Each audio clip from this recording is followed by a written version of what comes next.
Everybody, it's Valentine's Day, February 14th, 2024. I'm Connor with Honor. Today's our Valencia and Stevenson Ranch real estate show, and I'm here to give you the latest intel for both of those cities.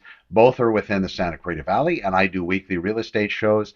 You can find those at connorwithhonor.com and a lot of other information. Today, I'm also going to be going out to new housing, so stay tuned for that show later this week, where I'm going to be speaking with a new home builder agent to maybe try to see if he can shed some light on how the price works, how those pricings work, the price increases when they go back, and if in fact you want to make an offer on the house that is less than what they're asking, how that mechanism works to just try to help those out there that are maybe looking for new housing. And of course, all new housing does build in the payment or a commission for the agent representing the buyer. So if you want some guidance in that whole process, make sure you hit me up and I'll give you that new home tour like we do for our clients. So let's get into this. So today's, of course, Valentine's Day, another Hallmark holiday. Don't beat me up. And of course, as you can see, it's also Ash Wednesday. And so hence the ash on my forehead. Moving into what's going on here, I did pull up the information, as I always do, related to what's happening in our local markets. And first, what I want to do is start with Stevenson Ranch, because it happens to be one of the highest valued cities in Santa Clarita Valley with the highest price per square foot, even above Valencia. The reason this is it has very limited inventory. So when I run all of the information for Stevenson Ranch, and I pull not just the actives and the coming soon listings, but everything, the ones that are under contract, the ones that are pending, and then also the ones that have sold in the last 7 days, you can see that there's not much activity. In fact, 15 total results from that query within the local Board of Realtors website, the SRAR, the Southland Regional Association, which I'm a member of, so I do have access to the data. So we have two coming soon listings, one on Bowie, one on Tennyson, and then we have 5 active listings, period. In Stevenson Ranch, have a couple under contract, a couple of the pending status, and a couple have closed escrow in the past 7 days. So that's that intel. You can go to connorwithhonor.com to see more information on those listings. What's happening in Stevenson Ranch, and I'll give you that right now. A couple things I want to talk about here in a little bit as far as what's happening with regard to buyers and sellers. I do want to talk to sellers both in Stevenson Ranch and Valencia, those that are considering selling, talking about maybe what renovations could help you maximize the amount of money. And then I'll also talk about buyers and how you can make your offer better for those cities if you're considering writing offers just like I do with my clients. And I explain to them these are the ways that we can make that offer even better without really even talking about the monetary aspect. Of course, money wins a lot of cases, but in some, maybe it's not so much the money, but maybe terms that are going to be of better assistance to those sellers out there versus money. Maybe they want more time and so on, but we'll get into that in just a moment. So let's look at Stevenson Ranch currently as of February 14th, 2024. That is all the active real estate for sale, 5 listings, 2 coming soon. We have some under contract, some pending, not very many, and then a couple have closed. We're going to back this up now and go into Valencia as well, running that same criteria so we can see what happens. Again, a much larger market, 191 results from that query, 4 coming soon properties for Valencia, and as far as the actives go, quite a bit more. I'll go ahead and let me label that down real quick so we can see exactly how many actives. So 88 current actives in Valencia, California. These are going to span the market from single family residences, condominiums, townhomes. So it's going to be all property types, but all residential. So you'll be able to see that as you go to connorwithhonor.com as well. And if you want to get that intel or what property values are, or what you may expect to get for your home in Stevenson Ranch, Valencia, or somewhere else in Santa Clarita, hit me up as well. I do a MLS-based search for sold properties, try to match everything apples to apples as everybody should, and then I give you those numbers, and then we look at the market, which currently, for your news and for your ears, the market is very, very tight with very few listings as compared to the amount of real estate buyers we have out there. Now, I've seen some strange anomalies lately. Property prices way higher than I would have expected to price them. Only in a couple of cases, one in Canyon Country, one in August when I was doing my real estate report for Monday. Be wary of that if you are a home seller. And of course, you want to listen to your agent and take their advice. But in some cases, sometimes when you hit those high pricing, higher than the last sold comparables, if we're comparing the same types of property, it's going to get you into trouble. It's going to lag and delay your home selling. And then if you give it enough delay, it gives an appearance that potentially you have something wrong with the house. Maybe you're a difficult seller to deal with, maybe other things. Buyers will not approach that property if it's priced too high. And I know everybody wants to say, well, if you price it high, a buyer will still come with an offer. A lot of times they believe that the seller is completely unrealistic. So on the buyer side of it, don't let a super high price, if you're even seeing the property, because maybe the search parameter is much lower. But even if you're seeing a property and it's much higher than you might expect, have your agent pull that value to see where they are price wise and then start that negotiation. The worst thing you can do is really upset the seller so they don't respond to you at all.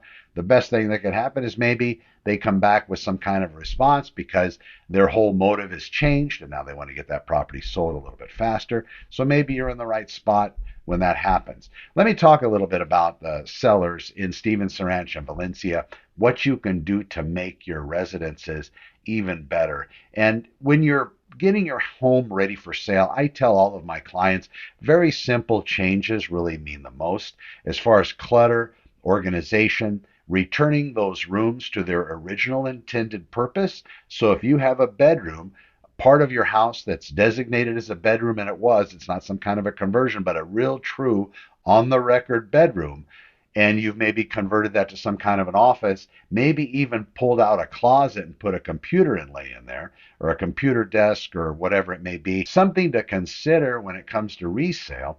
Most people are going to be looking for that bedroom versus having that office. So to attract more buyers, it might be better for you to return that room back to its intended purpose as it was set forth by the builder when the house was new. Look at those things. Also, look at your residents as you do a walk around. And I do this with my clients. I'll come out and I'll walk around their house and I'll point to things, take notes, and then I'll give them a report as to what things they should change to maximize their return on their home when it comes to me putting on the market and selling it. One of the things that a lot of people ask is, should I put these massive upgrades? Should I fix this or fix that? It's going to depend on the price point and how the market is. Currently, there's not a lot that sellers have to do to get their property moving and sold quickly. And in fact, a lot of times the changes in the current market that they're making, they're not going to get their money out of. So if somebody goes in and they have a particular change they want to do, I'll factor that in with what the competition looks like, which in Stevenson Ranch, there's probably zero. Valencia may be a little bit more probability of having more properties that are somewhat similar to yours on the market for sale. Those are the properties we want to compete against. But again, there's a big higher drive. So a lot of the changes are really going to be from a seller standpoint, looking at the house, increasing that curb appeal. Fresh paint never hurts, but it depends on its condition and how clean it can be if somebody comes in and cleans it. But the residence should be spot clean. All the gutters for the windows should be super clean. Every corner should be immaculately Q-tip clean. And then the house should be decluttered and depersonalized. The depersonalized thing is something that people don't expect when they come to sell real estate. And I know you've probably heard this, but when you have pictures in your residence, and I know we love our families, we love those people that we're closest to, so sometimes we adorn them with photographs, and we then put those photographs on our walls. A lot of times buyers have difficulty seeing past that. You want your house to be staged or appear as a model home. And you can do a lot of this yourself. In fact, all of it in most cases can be done by you just by transferring a lot of the excess inside the residence, including the photos, and putting them away, or maybe putting them in the box into the garage. Now then people say, well, don't they want to see the garage? Is it just a garage, or is it a garage? And there's a couple of examples. I don't know, in my world, I know a couple of fellas that have a fantastically well-appointed garage. In fact, I don't believe the garage floor, in the circumstances I'm thinking of, has ever had any oil spotted on it. The floor is beautiful, it's pristine, it's been coated with epoxy, and it's very fancy. Beautiful mirrored floors, gorgeous. They have all the walls redone. They have their own bar, and they have a massive TV out there with a great sound system. So realistically, in those cases, that garage has become a cave of which you will, a person cave, man cave, woman cave, whatever cave you want to call it. But now it's a special space. That's a circumstance that I would not advise the seller to bring any excess property and clutter that garage. We're going to have to find somewhere on site, maybe a pod, maybe something of that nature. But for the times of showing, you definitely want to declutter. Now, if it's just a regular two-car garage, nothing super, nothing awesome, nothing special, try to keep it as open as you can. But again, if it's the cost of you going and hiring, getting a storage unit versus putting it in the garage, put it in the garage. Just whatever excess you have. If there's appliances on the countertops that you haven't used for a while, or even maybe even a daily appliance that takes up a super big space, probably good to get away so they can see all the counter space that's available. Little changes like that. In the front, the lawn, cleaning of the door, making it beautiful. And again, when it comes to showing, I'll give you one more tip as a seller. Make sure, like I educate my sellers, make sure you're preparing the house as it's going to be on a date. You want to make it beautiful. You want to make it clean. You want to have some nice music playing in the background for ambiance. You want to have all the lights turned on, all the windows open, and everything beautifully pristine and clean. All right. So here's your buyer tip now. For real estate buyers looking to purchase, they always ask me, how can we make our offers better? In a hike for Stevenson Ranch in Valencia, California, as a real estate buyer, more than likely, if you do make an offer on a property that looks good to you, it's probably looking good to other people as well, especially when you have such a tight market. And Stevenson Ranch is a great indication of this with only 5 active listings currently on the market. As a home buyer, a lot of people, when they get a response saying that we have multiple offers on a property, and you'll see this, then you really don't know where those other offers are. Now, of course, a good agent's going to call and try to pull that information out of the seller's agent. But in a lot of cases, if the seller's agent doesn't have the seller's permission, and if the seller's agent is doing it the right way, they won't give up the ghost on any of that. They will keep their mouth shut and say, very simply, instead of being offensive, I'm not going to tell you, they'll say, you know what, I have not had the discussion with my seller whether or not I can speak about what he will take or potentially take or the reasons for him selling. But if in fact I've had that conversation with the seller and they've given me authority to speak on their behalf to any real estate buyers, maybe even about offers they received, then potentially I can offer up the information. But at the end of the day, it's going to really be seller dependent and, of course, agent dependent as well. So those questions are great to ask, but a lot of times you're going to get nothing back in return as far as where the other offers are in price.